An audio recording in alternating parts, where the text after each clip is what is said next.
शराब घोटाले के लिए अरविंद केजरीवाल बार बार न्यायालय का दरवाज़ा खटखटाते हैं, लेकिन मैं आम आदमी पार्टी के नेताओं को ये सलाह देता हूं कि आपने शराब नीति में घोटाला किया है, आपने कमीशन और दलाली खाई है, अब इसकी सज़ा भुगतने के लिए भी आपको तैयार रहना चाहिए। मैं हैरान हूँ कि दिल्ली की जल मंत्री इतना सफ़ेद झूठ कैसे बोल लेते हैं, और हमने देखा है कि दिल्ली कैसे एक एक बूंद के लिए तरस रही थी, कैसे दिल्ली में पानी के लिए हाहाकार मचा था, कैसे दिल्ली में लोग पानी के लिए एक दूसरे का गला काट रहे थे, और इसकी जिम्मेदार दिल्ली की आम आदमी पार्टी सरकार है। और मेरा पहले दिन से मानना है, और हम इस बात को कहते रहे हैं कि जल बोर्ड का घोटाला शराब घोटाले से बड़ा घोटाला है। चोर कोई भी हो, भ्रष्टाचारी कोई भी हो, उसका अंततः उसको सज़ा मिलनी चाहिए, ये हमारा मानना है।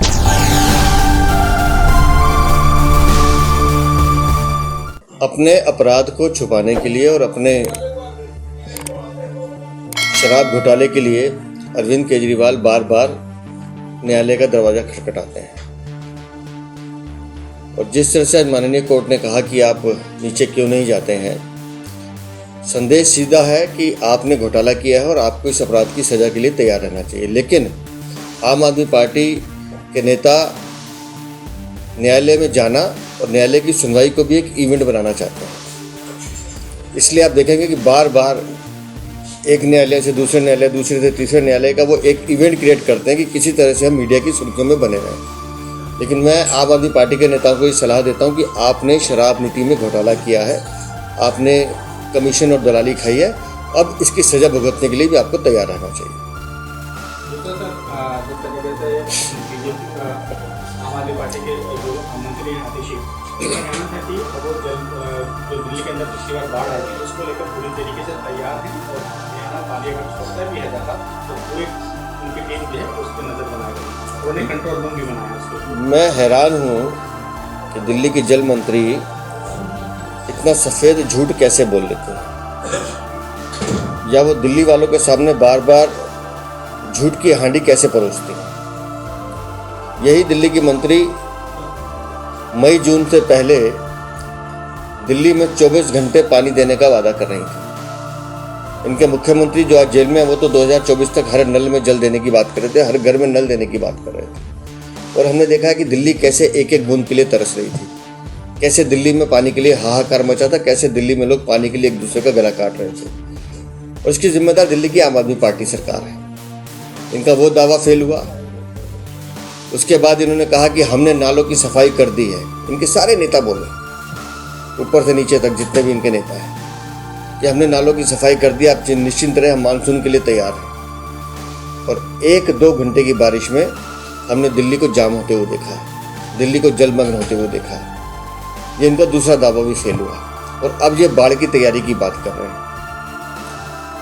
मैं उम्मीद करता हूँ कि दिल्ली में बाढ़ ना आए, लेकिन आम आदमी पार्टी की सरकार के भरोसे अगर ये इंतजामों की बात कर रही हैं, तो मैं बहुत अफसोस के साथ कह रहा हूँ कि ये ढकोसलेबाजी है, सिर्फ लोगों को धोखा देने की कोशिश है।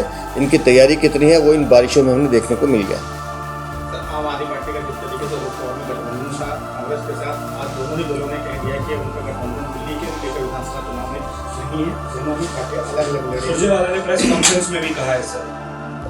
मुझे लगता है कि स्वार्थ की राजनीति में घिरे ये दोनों दल, इनकी बातों को कितनी गंभीरता से लिया जाए, मुझे इस पर थोड़ा सा आश्चर्य है, क्योंकि अपने अपने झूठ और अपने अपने करप्शन को छुपाने के लिए इन दोनों दलों ने दिल्ली में हाथ मिलाया था। अब चूंकि हरियाणा में चुनाव हैं और दोनों अपनी अपनी संभावनाएं तलाश रहे हैं, तो इस तरह की बयानबाजी कर रहे हैं, लेकिन इनकी बातों पर भरोसा करना, ये ऐसे भ्रष्टाचारी दल हैं जो कभी भी एक हो सकते हैं और कभी भी अलग हो सकते हैं। इनके चरित्र पर भरोसा नहीं किया जा सकता। सर, एक्साइज स्कैम में के कविता का भी जो इन्वॉल्वमेंट है, साउथ लॉबी का आपने भी कई बार उठाया, वो जो कोर्ट में केस था, उनकी कस्टडी बढ़ाई गई है, उनको कोई रिलीफ नहीं मिला है। माननीय न्यायालय इस पूरे विषय को देख रहे हैं, और मुझे लगता है कि वो जो निर्णय कर रहे हैं, निस्संदेह शराब घोटाला एक बड़ा घोटाला है। दिल्ली की जनता को ठगने का, लूटने का काम जो आम आदमी पार्टी की सरकार और बाकी के कविता जैसे लोगों ने किया है, उसकी सजा इनको अवश्य मिलेगी, ऐसा हमारा विश्वास है। सर, ईडी ने मंगलवार को दिल्ली जल बोर्ड से जुड़ी मनी लॉन्ड्रिंग के अंदर पूरे देश भर में छापेमारी करी थी। इसके बाद आतिशी का कहना था कि जो ईडी है वो बीजेपी के कहने के इशारे पे काम कर रही है, अगर वो सांस भी लेगी तो ईडी उस पर भी केस दर्ज करेगी। आतिशी को तैयार रहना चाहिए, क्योंकि अरविंद केजरीवाल भी 2 बार इशारा कर चुके कि विजय नायर जो हैं वो आतिशी और सौरभ भारद्वाज को रिपोर्ट करते थे। और मेरा पहले दिन से मानना है और हम इस बात को कहते रहे हैं कि जल बोर्ड का घोटाला शराब घोटाले से बड़ा घोटाला है। दिल्ली को प्यासा मारने की कोशिश, दिल्ली के टैंकर माफिया के हाथों से कमीशन लेना, दिल्ली के टैंकर माफिया की गोद में बैठना, जो आज छापेमारी चल रही है मैं उसका स्वागत करता हूँ। चोर कोई भी हो, भ्रष्टाचारी कोई भी हो, वो उसका अंततः उसको सज़ा मिलनी चाहिए, ये हमारा मानना है।